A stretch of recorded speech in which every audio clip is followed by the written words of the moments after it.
gusto ko rin ipaalam, kay Greta, tsaka yung matagal na siyang JO, at saka yung isang doktora, 2011 pa yata siyang doktora. Gusto ko lang inform na yung dalawang yaon, permanent na kayo. Wow, congratulations. Pinirmahan ko na kanina yung appointment nila. Yung isa kasi JO, ang tagal-tagal ng JO. Hindi makakuha ng item. Pero yung mga anak pinagpala rito, na malapit sa kusina, mga nangauna pa. Naalala mo naman yung sinabi ko nung flag ceremony. Mag-apply na kayo. Based on merits na po ngayon. Yes. Akalain mo yun, kung di pa ako magra-random inspection, hindi ko pa mapapakinggan yung hinaing ng kapwa natin kawani sa pamahalaan. Tinutugunan natin yung hinaing ng taong bayan, pero also yung mga kasamahan din naman natin sa loob ng pamamahay natin, dapat nililingon din natin. Ngayon naman, may mga nakita akong comment dito. Yorme, yung mga JO hindi pa sumisweldo. Yung mga nakikita ko rito. Opo, pinaririgisan na po namin. Ang bilin ko sa mga department head, i-renew na yung essential JO. Yung JO political, magpahinga na kayo. Hindi namin, kasi unnecessary naman kumapit ka sa bangko Ito na po.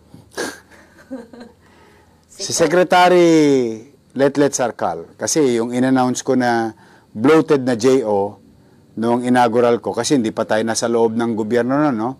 Sabi ko, 1,500 yung nakita namin. Gusto ko po malaman ng taong bayan, especially ng mga taxpayer, that was 5 days ago, that data. Unti-unti na po naglalabasan Unti-unti na po natin nahukay. 5,913. And still counting.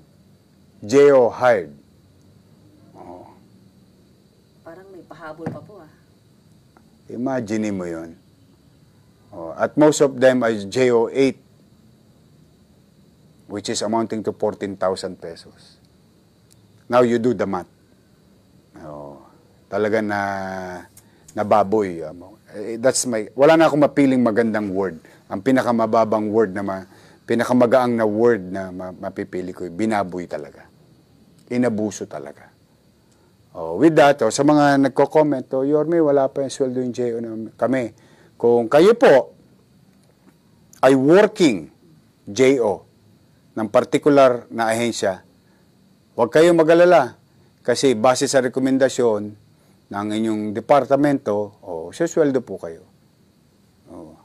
Ngayon, yung hindi susweldo, yung hinahanap namin, mukhang hindi lalabas Alam mo bakit mo ka?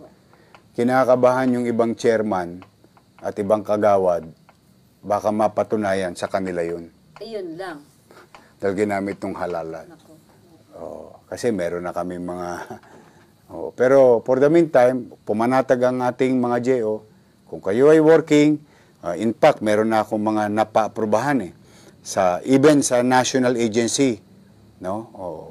Kung working talaga, nakakatulong sa gobyerno, steady lang kayo sa GEDLI. Nililinis pa ho namin. Sinesegregate namin yung warm body existing. Then, nangako naman tayo na papapanagutin natin yung mga nang-abuso. Kaya pumanatag kayo. Nagpaparenew na ako ng mga base sa sinumite ng ating mga departamento. Kaya, tuloy-tuloy lang po tayo sa pagsasaayos. Tansya ka po, mahina na 6 na buwan itong pagsasaayos natin ng lahat ng problema ng gobyerno. Pera pa yung pera. Yung pera tingin ko, mahina na 3 taon dito. Pero be that as it may, ayusin natin. Tutuloy-tuloy natin ang pagsasaayos.